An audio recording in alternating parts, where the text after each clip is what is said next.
সম্পর্ক, এই সম্পর্ক বন্ধুত্বের হোক বা ভালোবাসার, এর আধার হলো হৃদয়। এবার এই হৃদয়ের কথা বাইরে বের করার জন্য আমাদের দরকার পড়ে শব্দের। এবার আমরা এই ভুল অনেকবার করে ফেলি। এই শব্দ মিষ্টি হোক বা হোক কর্কশ, সেই ভিত্তিতেই আমরা সম্পর্ক পরিমাপ করি। এটাকেই সম্পর্ক ভেবে নিই আমরা, আর এটাই আমাদের সব থেকে বড় ভুল। তাই মনে রাখবেন, এই সম্পর্ক শুধুমাত্র হৃদয় দিয়ে গড়ে তোলা যায়। যেটা শব্দ দিয়ে গড়া যায় সেটা সম্পর্ক নয়, আর তাতে আক্রোশ শুধুমাত্র শব্দের মধ্যে থাকা উচিত, হৃদয় নয়। তাই শব্দ দিয়ে নয়, হৃদয় দিয়ে অন্তর থেকে ভালোবাসুন আর তাকে গড়ে তুলুন। আর আমার সাথে বলুন, রাধা রাধা। ভুল, সংসারে এরকম কেউ নেই যে কোনোদিন কোনো ভুল করেনি। ভুল হয় এই জন্য যাতে আমরা সেই ভুল করি, সেই ভুল থেকে শিখি আর জীবনে অগ্রসর হই। কিন্তু সেই ব্যক্তি তার ভুল থেকে কখনোই শিক্ষা পাবেন না যিনি তার ভুলকে স্বীকার করতে শেখেননি। মানুষ অনেক সময় নিজের ভুলকে স্বীকার করতে পারে না, সেটা করতে ভয় পায়, এটা ভেবে যে যদি সে ভুল স্বীকার করে নেয় তাহলে তাকে সকলের সম্মুখে লজ্জিত হতে হবে। সে জানে যে সে কোথাও না কোথাও অবশ্যই ভুল করেছে, কিন্তু তার দম্ভ তাকে এটা স্বীকার করতেই দেয় না। এবার সেই ভুল না প্রমাণিত হয়ে যায়, তার জন্য সে আরো ভুল করতে থাকে, আর শেষ অবধি তার হাতে কিছুই থাকে না, তার হাত খালি হয়ে যায়। সেই জন্য জীবনে যদি আপনি কোনো ভুল করে থাকেন, সেটা স্বীকার করতে কখনোই দেরি করবেন না। এটা যেন না হয় যে আপনার এই দম্ভ আপনাকে সেই পথে এত এগিয়ে নিয়ে যায় যে পুনরায় ফিরে আসাটা অত্যন্ত কঠিন হয়ে যায়। রাধা রাধা। আমরা সবাই জীবনে সফল হতে চাই, তাই না? প্রত্যেকের জীবনে ব্যক্তিগত একটা লক্ষ্য আছে, আর প্রত্যেকের জীবনে তাদের লক্ষ্যে পৌঁছানোর আলাদা আলাদা যাত্রা আছে। এবার এই যাত্রায় অগ্রসর হওয়ার জন্য পথের দরকার। পথ, এই পথ, এটা অত্যন্ত গুরুত্বপূর্ণ, আর মানুষ এটাই বুঝে উঠতে পারেন না। অধিকাংশ মানুষ তাদের গোটা জীবন কাটিয়ে দেন এই পথ খুঁজতে গিয়ে, আর অধিকাংশ মানুষ জীবন কাটিয়ে দেন তাদের এই পথ বদলাতে গিয়ে। কিন্তু এভাবে সাফল্য অর্জন করা যায় না। এবারে আপনারা জিজ্ঞেস করবেন, কি করে সাফল্য লাভ করব? এই সফলতা তিনি অর্জন করেন যে তার পথ নিজেই তৈরি করেন। দেখুন, যত শক্তি আর যত সময় আপনি পথ খুঁজতে আর বদলাতে গিয়ে নষ্ট করবেন, তার থেকে কম সময় এবং শক্তির দ্বারা আপনি নিজের পথ নিজেই বানাতে পারবেন, নিজের লক্ষ্যে পৌঁছতে পারবেন। সেই জন্য বারবার আপনার পথ বদলাবেন না, খোঁজাখুঁজি করবেন না। নিজের এই যাত্রায় নিজের পথ নিজেই তৈরি করুন, আর যত তাড়াতাড়ি সম্ভব নিজের লক্ষ্যে পৌঁছে যান। রাধা রাধা। সময় বড়ই অদ্ভুত, এই সময়, তাই না? দেখতে গেলে এটা একটা অনুভূতি, একটা সংখ্যা, একটা বিষয়। এবারে দেখুন না, সূর্যোদয় সকলের একসাথেই হয়, তাই তো? কারোর আগে কারোর পরে এমন তো হয় না, সবার একসাথেই হয়। আবার সূর্যাস্ত সকলের একসাথেই হয়। এবারে ভাবুন, এই সময় প্রত্যেকের জন্য আলাদা আলাদা। কারোর জন্য এই সময় ভালো, আবার কারোর জন্য এই সময়ই খারাপ।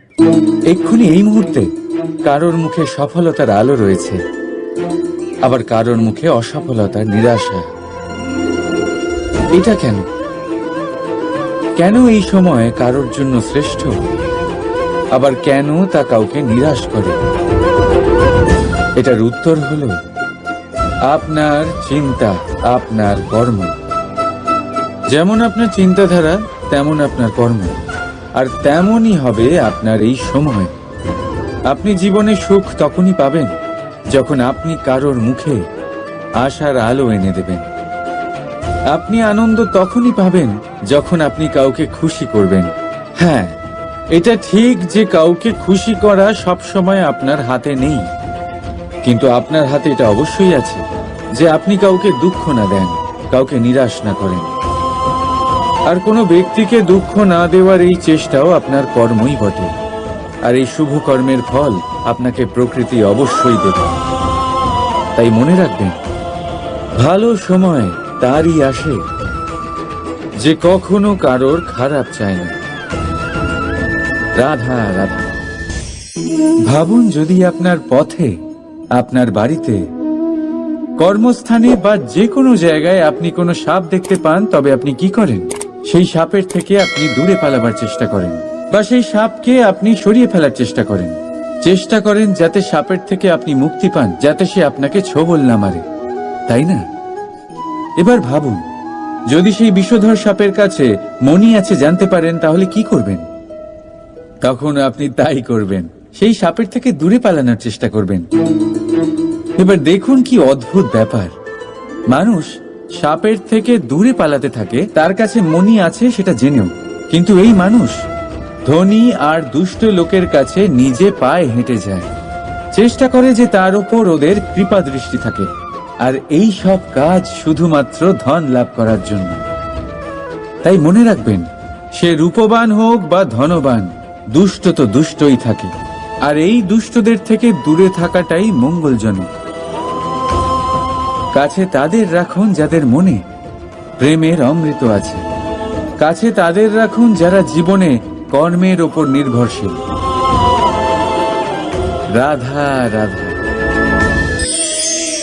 চাপ আর ভার, এই দুটো শব্দ আপনাদের খুব চেনা লাগছে তো? এই সংসারে প্রত্যেক ব্যক্তির জীবনে চাপ আর ভার থাকেই, কিন্তু সবাই সেটা নিয়ে তা করতে পারে না যা করা উচিত। এই চাপ আর ভার অপসারণের বদলে সে সেই চাপেই বন্দী হয়ে থেকে যায়। আসুন, আপনাকে এই প্রকৃতির একটা উদাহরণ দিচ্ছি, সেটা বোঝানোর জন্য, যেটা বোঝা আপনার জন্য খুব গুরুত্বপূর্ণ। কখনো কোনো বৃক্ষ নিশ্চয়ই দেখেছেন, সেখানে আপনি ফুলও দেখেছেন, ফলও দেখেছেন। কোনো ফুলকে হাতে চেপে ধরুন, তা থেকে সুগন্ধ বেরোবে যা আমাদের ভালো লাগে। কোনো ফল হাত দিয়ে চেপে দেখুন, তা দিয়ে রস বেরোবে, সেটাও আমাদের ভালো লাগে। অর্থাৎ চাপ আর ভার আমাদের জীবনে যে কোনো পরিস্থিতিতে, যে কোনো সময়, যে কোনো মুহূর্তে আমাদের ভাঙার জন্য নয়, এ আসে আপনাকে এটা জানানোর জন্য যে আপনাকে নিজেকে আরো বেশি প্রেরিত করতে হবে, আরো বেশি পরিশ্রম করতে হবে, আপনাকে সর্বশ্রেষ্ঠ হতে হবে। তাই কখনো এই চাপ আর ভার থেকে দূরে পালাবেন না। ভেবে নেবেন এরা জীবনের একটা অঙ্গ, তাদের ধনাত্মক রূপে দেখতে শিখুন। যদি এটা আপনি শিখে নেন, তাহলে বিশ্বাস করুন, আপনার আসল বিকাশ এখান থেকেই শুরু হবে। রাধা রাধা। এই জীবনে মানুষ শুধু তিনটি জিনিসের পেছনে ছোটে: ছায়া অর্থাৎ সঙ্গী সম্মান, কায়া অর্থাৎ সুন্দর বলিষ্ঠ শরীর, আর তৃতীয় হল মায়া অর্থাৎ ঐশ্বর্য। এবার অবাক করার মতো বিষয় হলো, সময় এলে পরে এই তিনটি বস্তুই সবার আগে আপনাকে ত্যাগ করে। অন্ধকারে ছায়া আপনাকে ত্যাগ করে, বার্ধক্যে কায়া আপনাকে ত্যাগ করে, আর অন্তিম সময়ে মায়াও আপনাকে ত্যাগ করে। এগুলো কিছুই কাজে আসে না যার পেছনে আপনি সারা জীবন দৌড়েই যাচ্ছিলেন। যদি কিছু কাজে লাগে, তা হলো আপনার প্রেমপূর্ণ ব্যবহার যা আপনি সংসারকে দিয়েছেন। এ হলো সেই প্রেম যা অন্ধকারে প্রদীপ হয়ে আপনাকে আলো দেবে। এ হলো সেই প্রেম যা বার্ধক্যে হাত রূপে আপনাকে শক্তি দেবে, সহায়তা করবে। আর যখন আপনার কাছে অর্থ থাকবে না, তখন এই প্রেমই আপনাকে সামর্থ্য যোগাবে। জীবনে যদি কিছু উপার্জন করতে চান, তাহলে শুধু প্রেম উপার্জন করুন। যদি আপনিও আমার মতো দূরের কথা ভাবতে চান, তাহলে শুধুমাত্র প্রেম উপার্জন করুন। আর এখন এই প্রেম ভাব নিয়েই বলুন, রাধা রাধা। সংসারে নিয়তি অনেক কিছু নির্ধারণ করে, যেমন প্রত্যেকটি জিনিসের সীমারেখা। শরীরের মধ্যে থাকা জল, তার মাত্রাও এই নিয়তি নির্ধারিত করে রেখেছে। কি করে? দেখুন, যদি সঠিক সময়ে আপনি পরিশ্রম করে নিজের ঘাম না ঝরান, তাহলে কিছু সময় পরে আপনার চোখের জল অবশ্যই ঝরবে। কারণ সবকিছু যদি ভাগ্যের জোরে পেয়ে যাওয়া যায়, তাকে কর্মের দ্বারা সামলে রাখতে হয়। যদি পরিশ্রম করতে থাকেন, তাহলে যা পেয়েছেন তা সামলে রাখতে পারবেন, আর যা যা আপনি পেতে চান তা অবশ্যই পাবেন। কিন্তু যদি পরিশ্রমের থেকে দূরে থাকেন, তাহলে যা পেয়েছেন তা তো হারিয়ে ফেলবেনই, আর যা পেতে চান তার তো কোনো প্রশ্নই ওঠে না, আর বয়ে যাবে শুধুমাত্র অশ্রু। এবার সিদ্ধান্ত আপনার। কি ঝরাতে চাইবেন আপনি? ঘাম নাকি অশ্রু? রাধা রাধা। সমস্যা। এবারে বলুন, সমস্যা কার জীবনে নেই? প্রত্যেকের জীবনে সমস্যা থাকেই। হ্যাঁ, ঠিক আছে, জীবন আছে যখন, তখন সময়ের সাথে সমস্যাও আসবে। কিন্তু প্রত্যেক সমস্যাই কি সময়ই নিয়ে আসে? না, আপনি সমস্ত সমস্যার দায় সময়কে দিতে পারেন না। বেশিরভাগ সমস্যা তো এমন হয়ে থাকে যাদের আমরা নিজেরাই ডেকে আনি। হে সমস্যা, এসো, আমি তোমার জন্য অপেক্ষা করছি। কিভাবে? এবার এটা নির্ভর করছে আপনার হ্যাঁ বা না এর ওপরে। বেশিরভাগ সমস্যাই এই জন্য আসে যেহেতু আমরা বারবার হ্যাঁ বলতে থাকি, আর বেশিরভাগ সমস্যা এই জন্যই আসে যেহেতু আমরা সঠিক সময় না বলতে পারি না। সেই জন্য না ভেবেচিন্তে কোনো কথা বা কোনো প্রস্তাবে সমর্থন করলে তা আপনাকে খুব বড় বিপদে ফেলে দিতে পারে। সেইখানেই কখনো না না বলতে পারা, তা আপনাকে তার থেকেও বড় বিপদে ফেলে দিতে পারে। তাই মনে রাখবেন, এই অত্যন্ত জরুরি শিক্ষা। সব সময় খুব ভেবে চিন্তেই হ্যাঁ বলবেন, আর দৃঢ়তার সাথে না বলবেন। আর বিশ্বাস করুন, আপনার জীবন অত্যন্ত সুখময় হয়ে যাবে। তাহলে আসুন আমার সাথে ভালোবেসে বলুন, রাধা রাধা। সাফল্য। সাফল্য এই পৃথিবীতে কে না পেতে চান? প্রত্যেক মানুষ চান যেন সাফল্য নিজে এসে তার কাছে ধরা দেয়। এবার সাফল্য তাদের কাছে এসে ধরা দেয় যারা নিজের পা ধরাতলে রেখে চলেন, যারা স্বপ্নের জগতে বিচরণ না করে বাস্তবের মাটিতে পা রেখে চলেন, এবং তাও দৃঢ়তার সাথে। সাফল্য তারা পান না যারা বাড়িতে বসে বসে শুধু স্বপ্ন দেখেন। সাফল্য নিজে থেকে তাদের কাছেই আসে যারা নিরন্তর চেষ্টা করেন, যারা পরিশ্রম করেন আর নিজের এই জীবনকে অন্যের কাছে সফল করে দেখান। তাহলে সিদ্ধান্ত হলো আপনার। সফল সবাই হতে চান, স্বপ্ন সবাই সার্থক করতে চান। স্বপ্ন তখনই সার্থক হয় যখন পরিশ্রম করবেন, আর সাফল্য তখনই আপনার সাথে থাকবে যতক্ষণ আপনি বিনম্র থাকবেন। তাহলে আসুন আমার সাথে ভালোবেসে বলুন, রাধা রাধা। অর্ধাঙ্গিনী। আপনার জীবনে অর্ধাঙ্গিনীর ভূমিকা কি হতে পারে? আপনি বলবেন, সেরকমই যেমন আমার জীবনে রুক্মিণীর ভূমিকা। এটা সত্যি, কিন্তু এটাও সত্যি কথা যে আমার আর রুক্মিণীর এই সম্পর্ক তাকে আরো গভীর করার জন্য অত্যন্ত প্রয়োজনীয় হলো আমরা প্রথমে বন্ধু হই। একজন ভালো স্বামী বা স্ত্রী হবার প্রথম পদক্ষেপ বন্ধুত্ব, অর্থাৎ সখা প্রেম।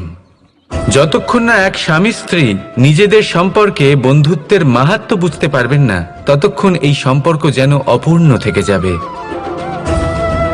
আর তারপর এই সম্পর্কে জন্ম নেয় সেই অনুভূতি, যেমন অধিকার, যেমন অভিমান। এই দুই ভাবনা যা এই সম্পর্ক ভাঙার প্রথম পদক্ষেপ হয়ে থাকে। সেই জন্য নিজের দাম্পত্য জীবনে অধিকার ফলানোর আগে নিজেকে জিজ্ঞাসা করুন, আপনি কি আপনার জীবনসঙ্গীর সব থেকে ভালো সখা হতে পেরেছেন? সম্পর্ক আরো উন্নত হবে। রাধা রাধা। কিছু মানুষ এরকম ভেবে থাকেন যে পরিশ্রম করার দরকারটাই বা কি? এই প্রকৃতি আমাদের সবকিছু দিয়েছে, জন্ম দিয়েছে, জীবন দিয়েছে। এই প্রকৃতি আমাদের পালন পোষণও করে নেবে। এবার আপনি বলুন, কখনো দেখেছেন সিংহকে কারোর সেবা করতে? দেখেননি তো। কখনো আপনি দেখেছেন পাখিকে চাকরি করতে? দেখেননি তো। তাও নিশ্চয়ই তাদের পেট ভরে। চলুন, আপনার এই কথা আমি মেনে নিলাম। এবার আপনি আমার একটা কথার উত্তর দিন।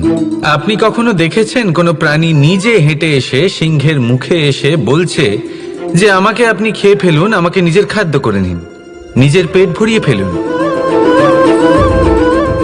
এরকম তো কখনোই হয় না। সিংহ নিজের খাবার বনেই পেয়ে যায়, কিন্তু শিকার তাকে নিজেকেই করতে হয়। যদি এটা না করে তাহলে সে অনাহারে মরে যাবে। যদি কথা বলা হয় পাখির, তাহলে বলি প্রকৃতি ওকে খাবার নিশ্চয়ই দিয়েছে, কিন্তু সেই খাবার খুঁজে নিতে হয় তাকে নিজেকেই।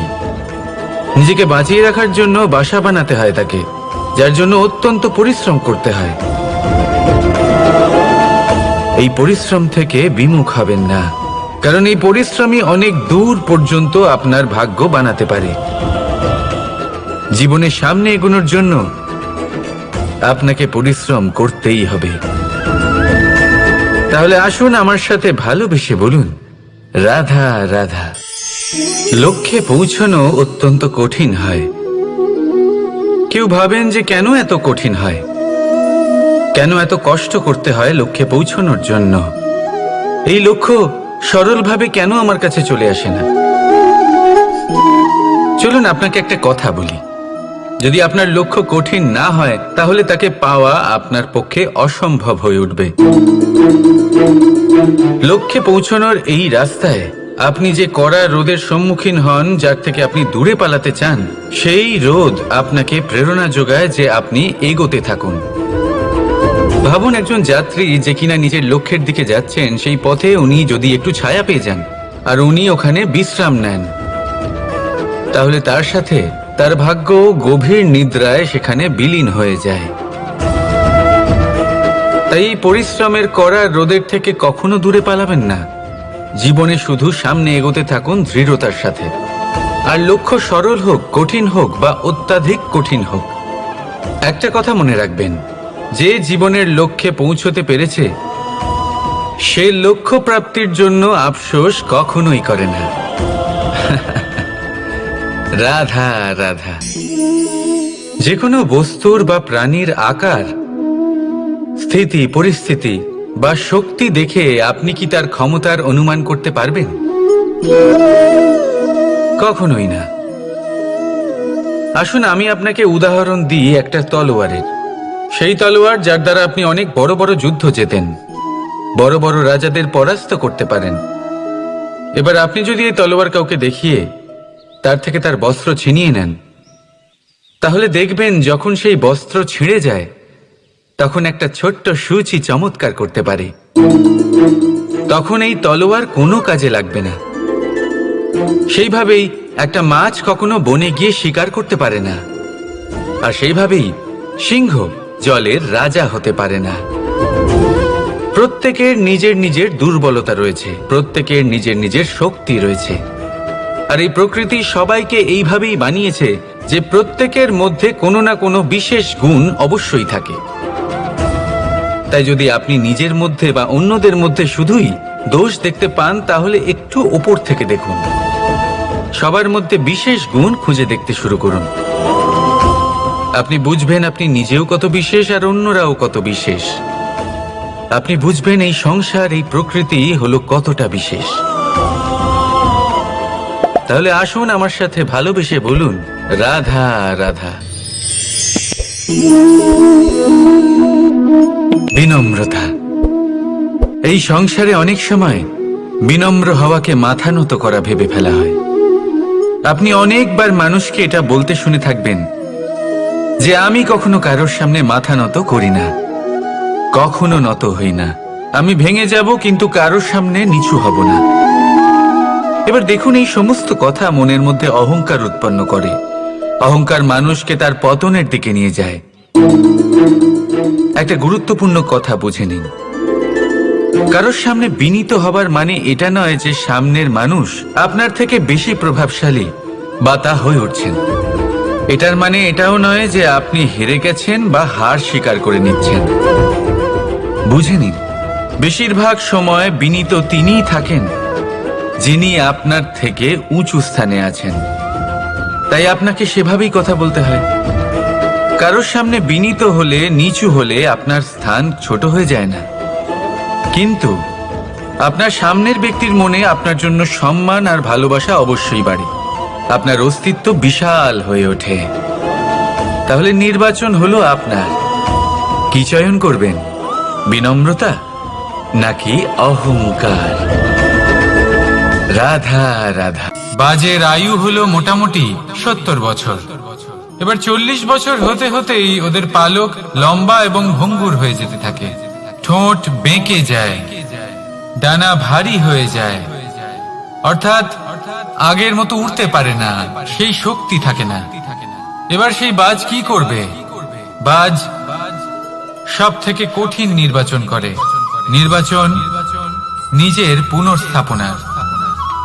সর্বপ্রথম একটা বিশাল পর্বতে যায়, একান্তে নিজের এক বাসস্থান তৈরি করে, আর তারপরে পাথরের সাথে নিজের ঠোঁট বারবার আঘাত করতে করতে সেই ঠোঁট ভেঙে ফেলে।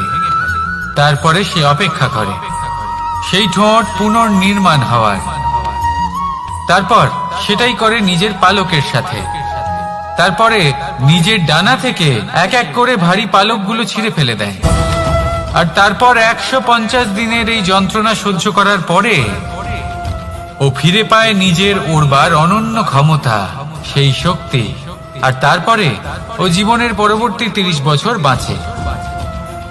কি বুঝলেন আপনি? যদি ইচ্ছে শক্তি থাকে তাহলে একজন দুর্বলও শক্তিশালী হতে পারে। আপনিও এটাই করুন, নিজের অতীতের যন্ত্রণার বোঝাগুলিকে ত্যাগ করুন আর কল্পনার খোলা আকাশে উন্মুক্ত হয়ে উড়ে বেড়ান। নিজের পুনর্স্থাপনা করুন, তবেই সর্বশ্রেষ্ঠ হতে পারবেন। আর মনে রাখবেন, এই ছোট ছোট পদক্ষেপই বড় বড় শিখরে পৌঁছে দিতে পারে। তাহলে আসুন আর আমার সাথে ভালোবেসে বলুন, রাধা রাধা। আপনি কি কখনো জলকে নিজের মুঠোতে ধরে রাখার চেষ্টা করেছেন? চলুন আজ করা যাক।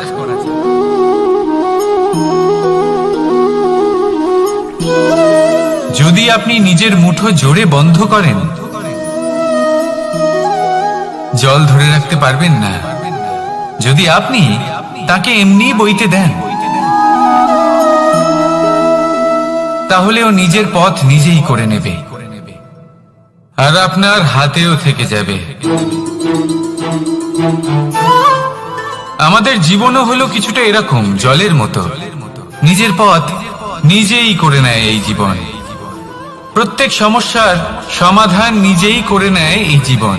তাই জীবনে যখন কোনো পরিস্থিতি আমাদের প্রতিকূল হয়ে থাকে, কিছুই হয়তো আমরা বুঝতে পারছি না, কিছুই যখন বসে থাকে না, তখন আমরা হতাশ হয়ে পড়ি, নিরাশ হয়ে পড়ি। আর এটাই করা উচিত নয়।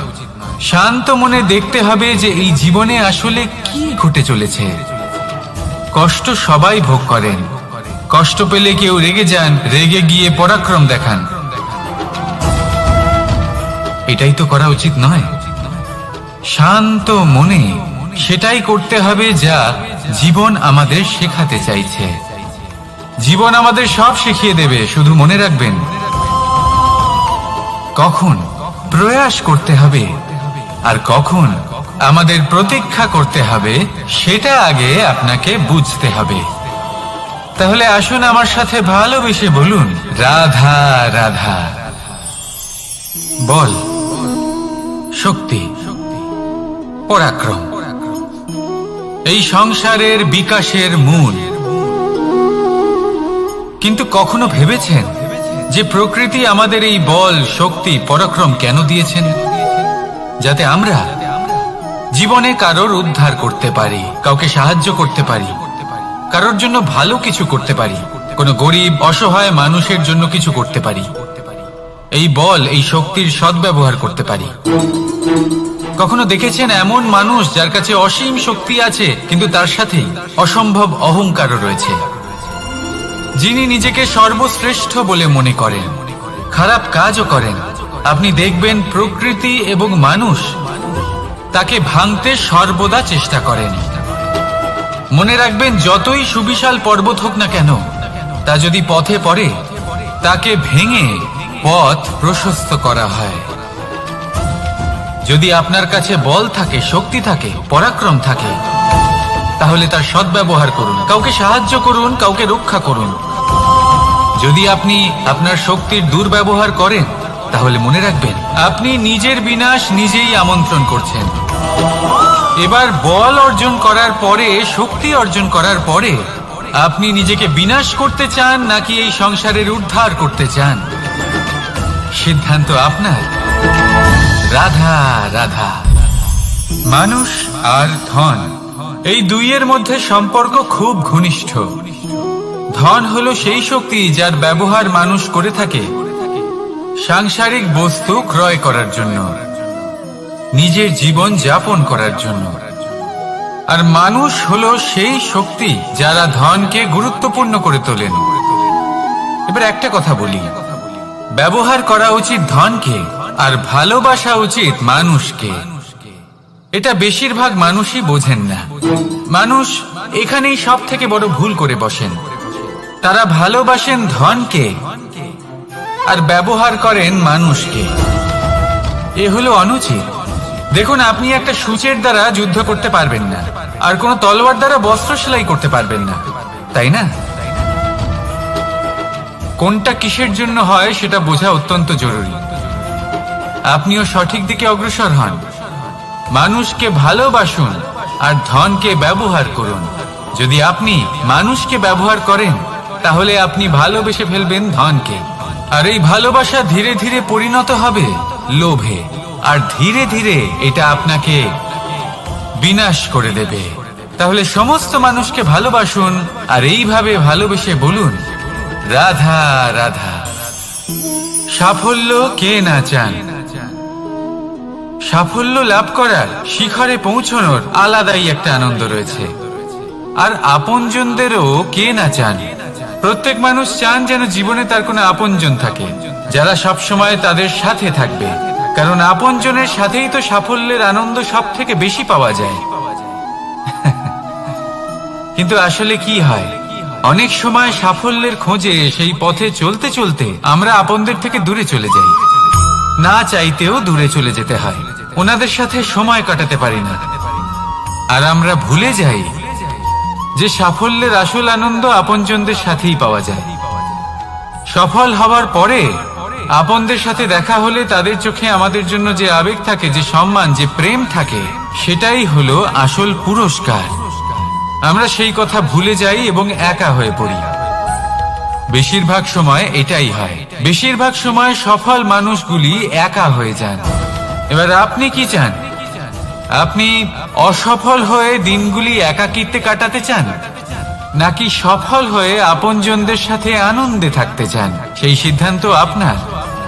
সাফল্যের পেছনে ছুটুন, নিজেকে উজাড় করে দিন, কিন্তু আপনজনদের সঙ্গ ত্যাগ করবেন না। সেই আপনজন যারা আপনার সাফল্যের জন্য দায়ী, সেই আপনজন যিনি আপনার সাফল্যে আনন্দ পান, সুখ লাভ করেন, তাদের কখনো ত্যাগ করবেন না। আসুন আমার সাথে ভালোবেসে বলুন, রাধা রাধা।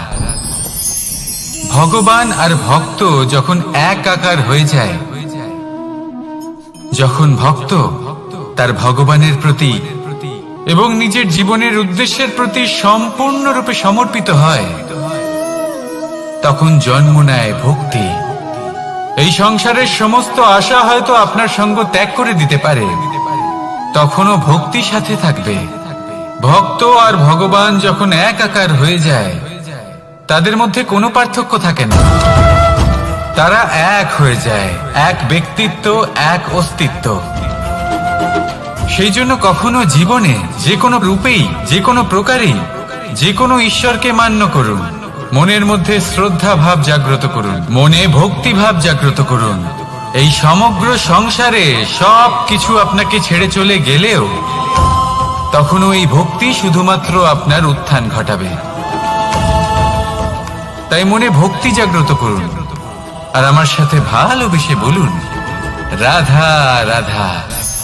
শব্দই হলো শূন্য, শব্দই হলো আরম্ভ, শব্দই হলো অন্ত, শব্দই হলো অমর, শব্দই হলো ব্রহ্ম। এই শব্দ হলো অত্যন্ত বিশেষ। কেউ কাঁদলে তাকে হাসিয়ে তোলে, কেউ হাসলে তাকে কাঁদিয়ে দেয়। কারোর মনে উদ্দীপনা জাগিয়ে তুলতে পারে, আবার কারোর মনে কাঁটা হয়ে বিঁধে থাকতে পারে। একটা অত্যন্ত গুরুত্বপূর্ণ কথা যা বোঝা অত্যন্ত আবশ্যক।